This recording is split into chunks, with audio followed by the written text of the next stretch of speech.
ಜಲಮಂಡಳಿ ಮಾಡಿರುವಂತಹ ಒಂದು ಕಾಮಗಾರಿ ಕಳಪೆ ಮಟ್ಟಕ್ಕೆ ಅನ್ನೋದು ಎಲ್ಲರಿಗೂ ಕೂಡ ಗೊತ್ತಾಗ್ತಾ ಇದೆ. ಕೆಂಗೇರಿಯಲ್ಲಿ ಈ ಒಂದು ಕಾಮಗಾರಿ ನಡೆದಿದ್ದು ಇದು ಕಳಪೆ ಗುಣಮಟ್ಟದ್ದು ಅಂತ ಹೇಳಲಾಗ್ತದೆ. ಈ ಬಗ್ಗೆ ನಮ್ಮ ಪ್ರತಿನಿಧಿ ಒಂದು ಪ್ರತ್ಯಕ್ಷ ವರದಿಯನ್ನು ಕೊಟ್ಟಿದ್ದಾರೆ, ನೋಡ್ಕೊಂಡು ಕಳಪೆಯಾಗಿ ಕಾಮಗಾರಿ ಮಾಡಿದರೆ ಅಂತ ನೋಡ್ತಿರ್ಬೋದು. ಈ ಒಂದು ಖಾಸಗಿ ಬಸ್ ಇದೀಗ ಸ್ಯಾನಿಟರಿ ಅಂದ್ರೆ ಇಲ್ಲಿ ವರ್ಕ್ ಮಾಡಿದ್ದಾರೆ ಜಲಮಂಡಳಿ ಅವರು, ಪೈಪ್ ಲೈನ್ ಹಾಕಿದ್ದಾರೆ. ಬಟ್ ಈಗ ಸ್ಯಾನಿಟರಿ ಒಳಗಡೆ ಸಿಲುಕಿಕೊಂಡಿದೆ. ದೃಶ್ಯಗಳು ಸಹ ತೋರಿಸ್ತಾರೆ ನಿಮಗೆ ಯಾವ ರೀತಿಯಾಗಿ ಕಳಪೆ ಕಾಮಗಾರಿ ಮಾಡಿದ್ದಾರೆ ಎಂಬುದು. ಒಂದ್ ಕಡೆ ಬಸ್ ಮೂವ್ಮೆಂಟ್ ಆಗ್ತಿಲ್ಲ, ಒಳಗಡೆ ಇರುವ ಸಿಬ್ಬಂದಿಗಳು ಇಳಿದಿದ್ದಾರೆ. ನೋಡಿ ಯಾವ ರೀತಿಯಾಗಿ ಒಂದ್ ಕಡೆ ಕಳಪೆ ಕಾಮಗಾರಿ ಮಾಡಿದ್ದಾರೆ ಎಂಬುದು.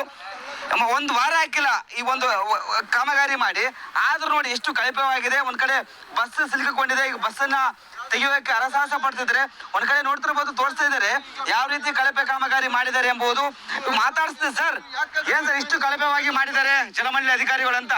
ನೋಡಿ, ಜಲಮಂಡಳಿ ಅಧಿಕಾರಿಗಳು ಹೊಟ್ಟೆಗೆ ಅನ್ನ ತಿಂತಾರೋ ಏನ್ ತಿಂತಾರೋ ಗೊತ್ತಿಲ್ಲ.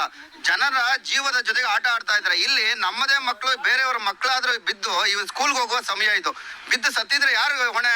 ಇದಕ್ಕೆ ಯಾರು ಹೊಣೆ ಆಗ್ಬೇಕು? ಡಬಲ್ ಕೇವಲ ನೋಡಿ 300 ಮೀಟರ್ ಅಲ್ಲಿ ಡಬಲ್ ಇದ್ದಾರೆ. ಎಕ್ಸಿಕ್ಯೂಟಿವ್ ಇಂಜಿನಿಯರ್ ಇಲ್ಲೇ ಆಫೀಸ್ ಇದೆ, ಅವ್ರು ಬಂದು ಇಲ್ಲಿ ಚೆಕ್ ಮಾಡೋದಕ್ಕಾಗಿಲ್ಲ. ಏನ್ ಕಳಪೆ ಕಾಮಗಾರಿಗಳನ್ನು ನೋಡ್ತಾ ಇದಾರೆ. ಅಭಿವೃದ್ಧಿ ಅಧಿಕಾರ ಅಂತ ಹೇಳ್ತಾರೆ ನಮ್ಮ ಜನಪ್ರತಿನಿಧಿ ಎಸ್ ಟಿ ಸೋಮಶೇಖರ್ ಅವರು. ಇಂಥವನ್ನೆಲ್ಲ ನೋಡ್ಬೇಕಲ್ಲ.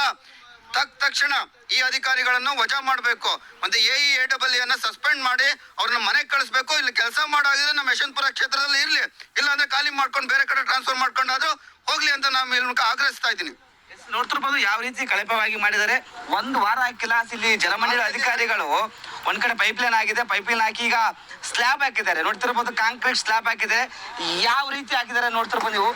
ನೋಡಿ ಯಾವ ರೀತಿ ಆಗಿದೆ ಕಾಂಕ್ರೀಟ್ ಸ್ಲ್ಯಾಬ್. ಎಲ್ಲ ಮುರಿದು ಹೋಗ್ತಿದೆ. ನೋಡಿ ಒಂದು ಪೀಸ್ ಆಗ್ತಿದೆ. ಈ ತರ ಹಾಕಿದ್ದಾರೆ. ಈ ಬಸ್ ಸಿಲುಕಿಕೊಂಡಿದೆ. ಸಾಕಷ್ಟು ಸ್ಕೂಲ್ ಬಸ್ಗಳು ಓಡಾಡ್ತವೆ. ಇದು ನಮ್ಮ ಅಧಿಕಾರಿಗಳು ಮಾಡ್ತಿರುವ ಕೆಲಸ. ನೋಡ್ತಿರ್ಬೋದು DCM ಸಾಹೇಬ್ರೆ, ನಿಮ್ಮ ಅಧಿಕಾರಿಗಳು ಯಾವ ರೀತಿ ಕಳಪೆ ಕಾಮಗಾರಿ ಮಾಡ್ತಿದ್ದಾರೆ ನೋಡ್ತಿರ್ಬೋದು. ಒಂದು ವಾರ ಹಾಕಿಲ್ಲ ಯಾವ ರೀತಿ ಆಗಿದೆ ನೋಡ್ತಿರ್ಬೋದು. ಎಲ್ಲ ಕಳಪೆ, ಎಲ್ಲ ಕಾಂಕ್ರೀಟ್ ಸ್ಲ್ಯಾಬ್ ಎಲ್ಲ ಕಳಪೆ. ಸುಮಾರು ದುಡ್ಡು ಹೊಡೆದಿದ್ದಾರೆ. ಈಗ ಬಸ್ ಸಿಲುಕಿಕೊಂಡಿದೆ. ಸುಮಾರು ಸ್ಕೂಲ್ ಬಸ್ಗಳೆಲ್ಲ ಓಡಾಡ್ತವೆ. ಏನಾದ್ರೂ ಅಪಘಾತ ಆಯ್ತಂದ್ರೆ ಯಾರು ಹೊಣೆ? ಸ್ಪಷ್ಟವಾಗಿ ಗೊತ್ತಾಗುತ್ತೆ ಕಳಪೆ ಕಾಮಗಾರಿ ಮಾಡ್ತಿದ್ದಾರೆ. ನಿಮ್ಮ ಅಧಿಕಾರಿಗಳು ಸ್ಟ್ಯಾಂಡರ್ಡ್ ವರ್ಕ್ ಮಾಡ್ತಾ ಇಲ್ಲ ಎಂಬುದು ಸ್ಪಷ್ಟ ನಿರ್ದೇಶನ ಒಂದ್ ಕಡೆ ರಿಪಬ್ಲಿಕ್ ಕನ್ನಡ ತೆರೆದಿಟ್ಟಿದೆ. ಕ್ಯಾಮ್ರಾ ಪರ್ಸನ್ ರಘು ಜೊತೆ ವೀರೇಶ್, ರಿಪಬ್ಲಿಕ್ ಕನ್ನಡ, ಬೆಂಗಳೂರು.